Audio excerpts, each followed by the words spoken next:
안녕하세요. 한국투자증권입니다. 장기화된 취업난과 넘사벽이 되어버린 부동산 가격 여파로 자녀 세대들은 독립을 포기하거나 연로한 부모가 나이 든 자녀를 부양하는 경우가 점점 늘어나고 있습니다. 그래서 연금에 대한 관심은 나날이 증가되고 있는데요. 연금 많이 받고 싶고 오래 받고 싶은 건 모두가 바라는 바입니다. 그러기 위해서는 연금에 대한 기초 지식이 튼튼히 쌓여 계셔야 운용도 잘하실 수 있겠죠.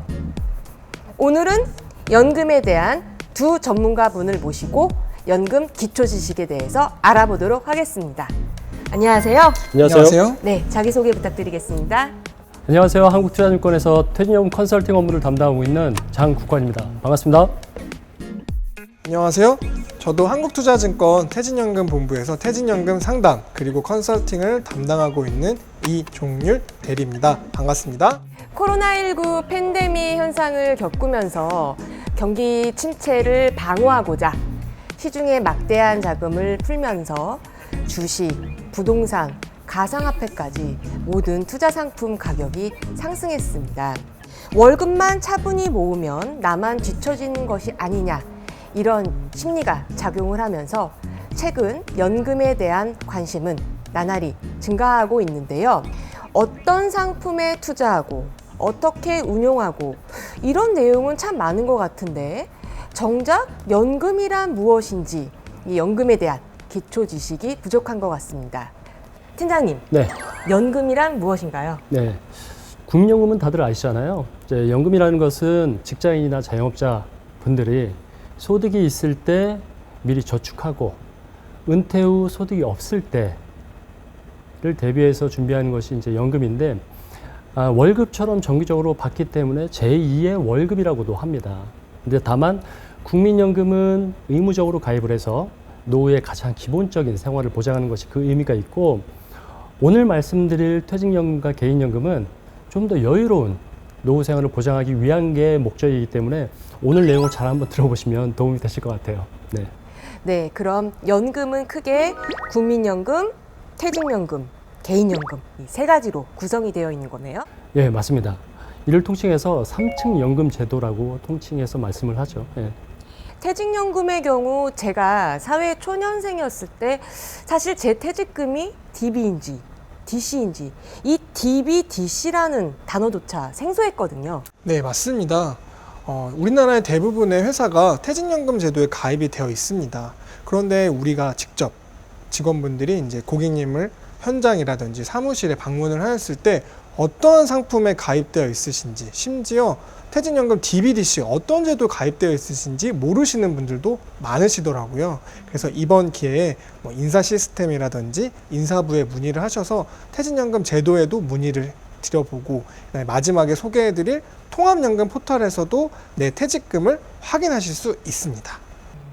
그렇다면 팀장님, 이 DB와 DC를 가장 쉽게 설명 부탁드리겠습니다. 예, 쉽게 말해서 DC는 회사에서 정기적으로 퇴직금을 적립해주면 직원이 이를 직접 운영을 하는 것이고요. DB의 경우는 회사에서 알아서 운영을 합니다. 그렇기 때문에 DB에 가입하신 직원분들은 사실 퇴직연금에 대해서 그렇게 신경 쓰실 필요가 없어요. 그런데 이제 다만 DC에 가입하신 직원분들은 본인의 운영 성과에 따라서 이 퇴직금이 달라지기 때문에 많은 관심과 관리가 필요합니다.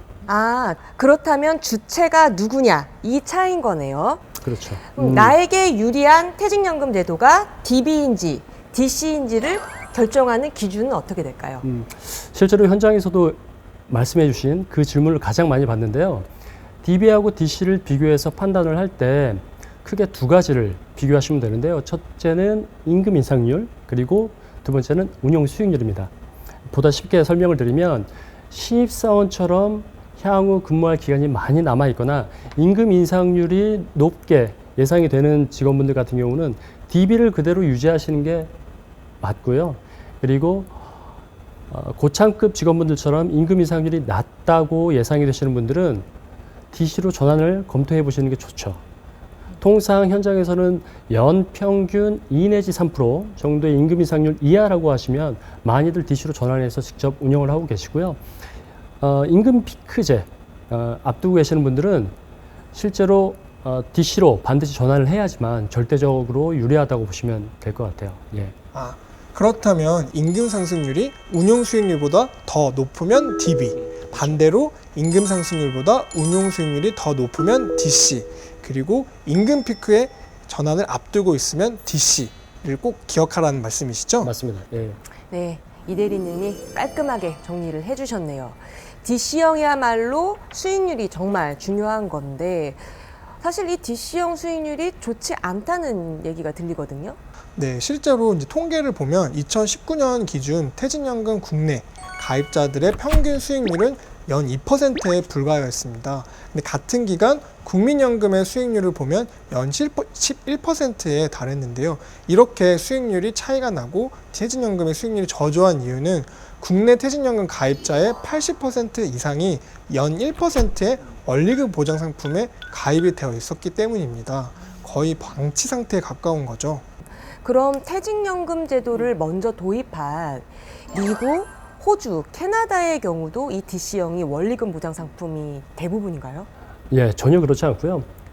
우리나라보다 이제 일찍 퇴직연금을 도입한 연금 선진국들은 우리나라는 정반대로 이 원리금 보장 상품의 비중은 10% 이하로 굉장히 낮습니다. 그 운용 상품 내역을 한번 뜯어보면 주식의 편입 비중이 3에서 50%, 채권이 3에서 40%, 나머지는 부동산과 같은 대체 투자 상품에 주로 운용을 하는데요. 예, 우리나라는 예금의 비중이 많잖아요. 근데 예금의 비중이 굉장히 낮은 편이죠. 그런데 좀 놀라운 것은 이들 국가의 가입자분들 이 평균 수익률을 보면 연평균 8% 정도의 수익률을 보여주고 있어요. 예, 굉장히 높다고 할 수 있죠. 내 원금이 보장되는 것도 중요하지만 이렇게 장기적인 투자 관점에서 본다면 주식과 채권의 비중을 적절히 배분을 해서 투자하는 것이 중요하겠네요. 네, 그럼 팀장님 수익률이 중요하다는 거는 알겠는데 과연 수익률이 차이가 났을 때 내 퇴직금이 얼마나 차이가 나게 되는 걸까요? 쉽게 숫자로 예를 좀 들어볼게요. 매년 300만 원씩 30년간 저축을 해서 운용을 했다라고 가정을 해보면 2%로 운영했을 때는 1억 2천만 원 정도, 그리고 5%로 운영했을 때는 한 2억 원 정도예요. 운용 수익률이 3%밖에 차이 안 나는데 이 규모는 8천만 원 정도 차이가 나니까 굉장히 크죠. 와, 8천만 원이요? 와, 정말 어마어마한 차이네요. 네, 그렇죠. 녹화 끝나는 대로 저는 제 DC형 계좌를 좀 열어보러 가겠습니다. 그렇다면 팀장님, 네. 이 DC형의 경우는 저희 한국투자증권 퇴직연금본부처럼 이 개개인마다 이 퇴직연금 사업자가 다 다르실 거 아니에요. 그렇죠. 그래서 만약에 사업자를 바꾸고 싶다라고 한다면 어떤 기준에 의해서 좀 판단하면 될까요?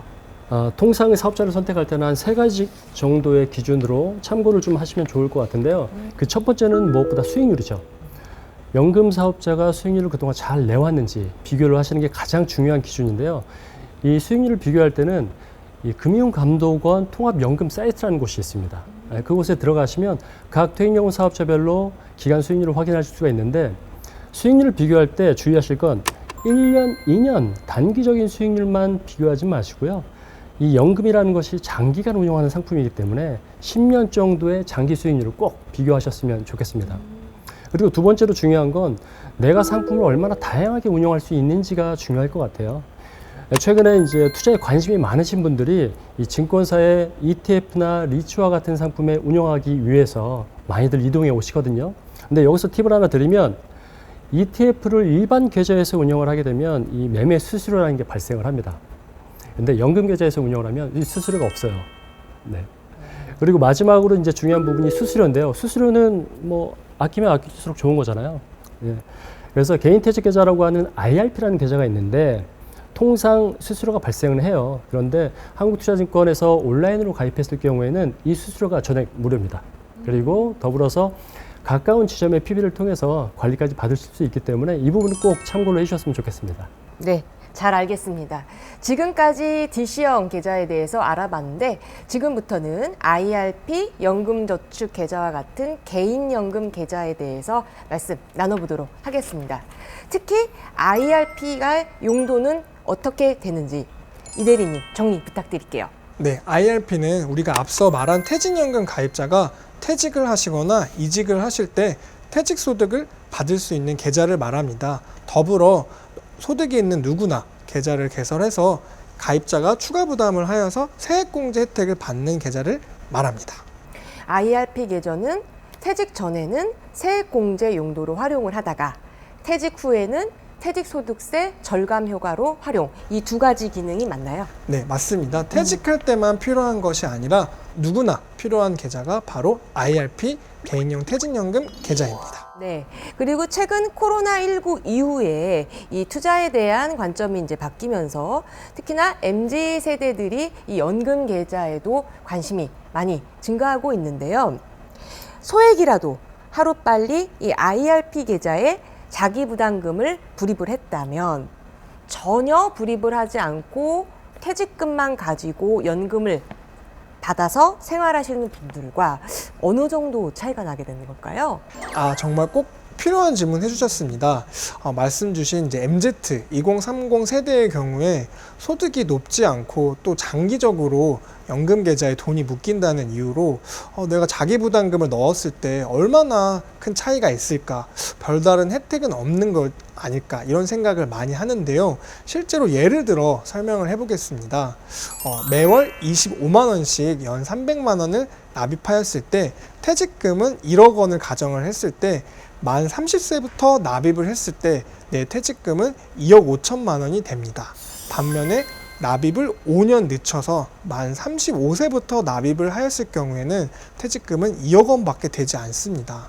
그렇기 때문에 하루라도 빨리 소액으로라도 IRP에 납입을 하시는 것이 중요하다고 할 수 있습니다. 와, 정말 어마어마한 차이네요.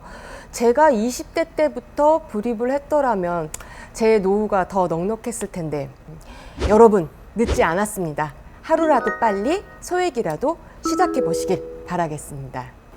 그렇다면 장 팀장님, 네.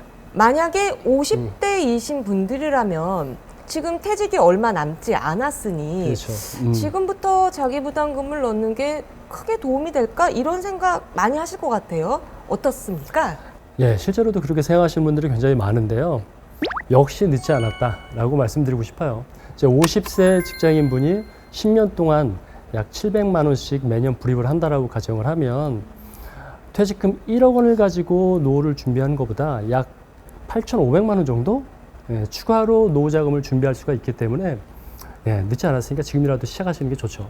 결론, 연령대 상관없이 하루라도 빨리 개인연금 계좌를 시작하자.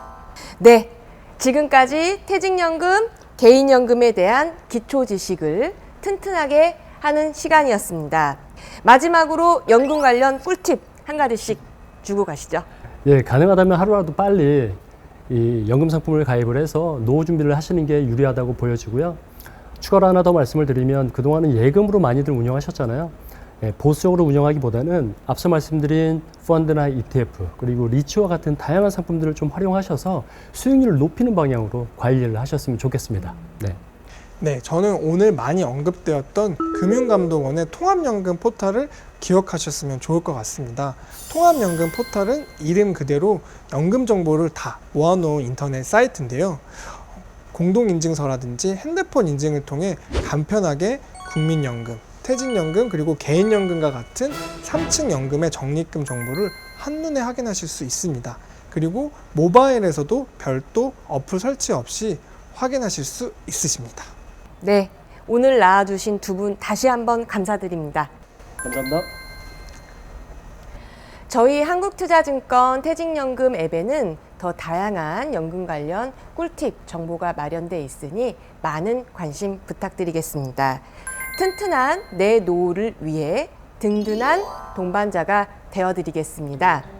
마지막으로 구호 한번 외쳐볼까요? 네. 튼튼연금 든든한 투 구독, 좋아요 부탁드립니다.